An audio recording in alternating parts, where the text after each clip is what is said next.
Today, I'm going to show you the first minutes the dinosaurs went extinct. Before the video begins, please give it a like. And if you want to see more, please subscribe to the channel. Now, let's begin. If on a certain evening about 66 million years ago, you had stood somewhere in North America and looked up at the sky, you would have soon made out what appeared to be a star. If you watched for an hour or two, the star would have seemed to grow in brightness, although it barely moved. That's because it was not a star, but an asteroid, and it was headed directly for Earth at about 45,000 miles an hour. 6 hours later, the asteroid hit. The air in front was compressed and violently heated, and it blasted a hole through the atmosphere, generating a supersonic shockwave. The asteroid struck a shallow sea where the Yucatan Peninsula is today. And in that moment, the Cretaceous period ended and the Paleogene period began. As this lost world of dinosaurs and outsized insects squawks and buzzes and whirs to life, an asteroid the size of a mountain is hurtling toward Earth at about 40,000 miles or 64,000 kilometers an hour. For a few fleeting moments, a fireball that appears far bigger and brighter than the sun streaks through the sky. An instant later, an asteroid slams into Earth with enough explosive yield, estimated at over 100 trillion tons of TNT. The impact penetrates Earth's crust to a depth of several miles, gouging a crater more than 115 miles, or 185 kilometers, across, and vaporizing thousands of cubic miles of rock. The event sets off a chain of global catastrophes that wipe out 80% of life on Earth, including most of the dinosaurs. A few years ago, scientists at the Los Alamos National Laboratory used what was then one of the world's most powerful computers, the so-called Q machine, to model the effects of the impact. The result was a slow-motion, second-by-second, false-color video of the event. Within 2 minutes of slamming into the Earth, the asteroid, which was at least 6 miles wide, had gouged a crater about 18 miles deep and lofted 25 trillion metric tons of debris into the atmosphere. Picture the splash of a pebble falling into pond water, but on a planetary scale. When Earth's crust rebounded, a peak higher than Mount Everest briefly rose up. The energy released was more than that of 1 billion Hiroshima bombs, but the blast looked nothing like a nuclear explosion with its signature mushroom cloud. Instead, the initial blowout formed a rooster tail, a gigantic jet of molten material which exited the atmosphere, some of which fanned out over North America. Much of the material was several times hotter than the surface of the sun, and it set fire to everything within 1,000 miles. In addition, an inverted cone of liquefied superheated rock rose, spread outward as countless red-hot blobs of glass called tektites and blanketed the Western Hemisphere. Some of the ejecta escaped Earth's gravitational pull and went into irregular orbits around the sun. Over millions of years, bits of it found their way to other planets and moons in the solar system. Mars was eventually strewn with the debris, just as pieces of Mars, knocked aloft by ancient asteroid impacts, have been found on Earth. A 2013 study in the Journal of Astrobiology estimated that tens of thousands of pounds of impact rubble may have landed on Titan, a moon of Saturn, and on Europa and Callisto, which orbit Jupiter, 3 satellites that scientists believe may have promising habitats for life. Mathematical models indicate that at least some of this vagabond debris still harbored living microbes. The asteroid may have sown life throughout the solar system, even as it ravaged life on Earth. The asteroid was vaporized on impact. Its substance, mingling with vaporized Earth rock, formed a fiery plume, which reached halfway to the moon before collapsing in a pillar of incandescent dust. Computer models suggest that the atmosphere within 1,500 miles of ground zero became red hot from the debris storm, triggering gigantic forest fires. As the Earth rotated, the airborne material converged at the opposite side of the planet, where it fell and set fire to the entire Indian subcontinent. Measurements of the layer of ash and soot that eventually coated the Earth indicate that fires consumed about 70% of the world's forests.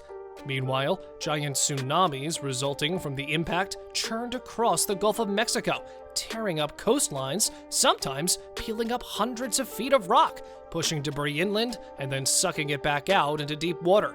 leaving jumbled deposits that oilmen sometimes encounter in the course of deep-sea drilling. The damage, though, had only begun. Scientists still debate many of the details, which are derived from the computer models and from field studies of the debris layer, knowledge of extinction rates, fossils and microfossils, and many other clues. But the overall view is consistently grim.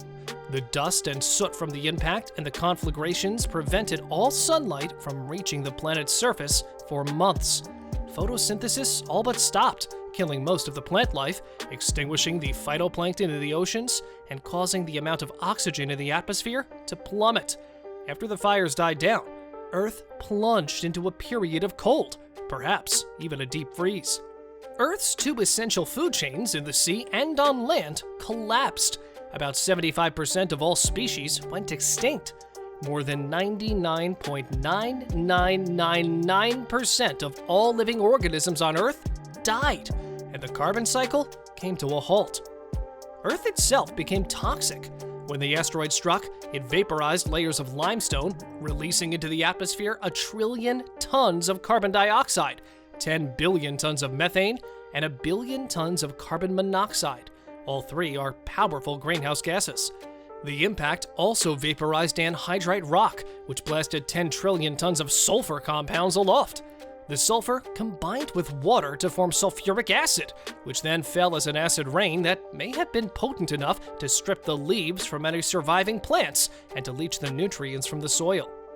Today, the layer of debris, ash, and soot deposited by the asteroid strike is preserved in the Earth's sediment as a stripe of black about the thickness of a notebook. This is called the KT boundary because it marks the dividing line between the Cretaceous period and the Tertiary period. The Tertiary period has been redefined as the Paleogene, but the term KT persists. Mysteries abound above and below the KT layer. In the late Cretaceous, widespread volcanoes spewed vast quantities of gas and dust into the atmosphere, and the air contained far higher levels of carbon dioxide than the air that we breathe now. The climate was tropical, and the planet was perhaps entirely free of ice. Yet scientists know very little about the animals and plants that were living at the time, and as a result, they have been searching for fossil deposits as close to the KT boundary as possible. One of the central mysteries of paleontology is the so-called 3-meter problem. In a century and a half of assiduous searching, almost no dinosaur remains have been found in the layers 3 meters, or about 9 feet, below the KT boundary, a depth representing many thousands of years. Consequently, numerous paleontologists have argued that the dinosaurs were on the way to extinction long before the asteroid struck, owing perhaps to the volcanic eruptions and climate change. Other scientists have countered that the 3-meter problem merely reflects how hard it is to find fossils. Sooner or later, they've contended, a scientist will discover dinosaurs much closer to the moment of destruction.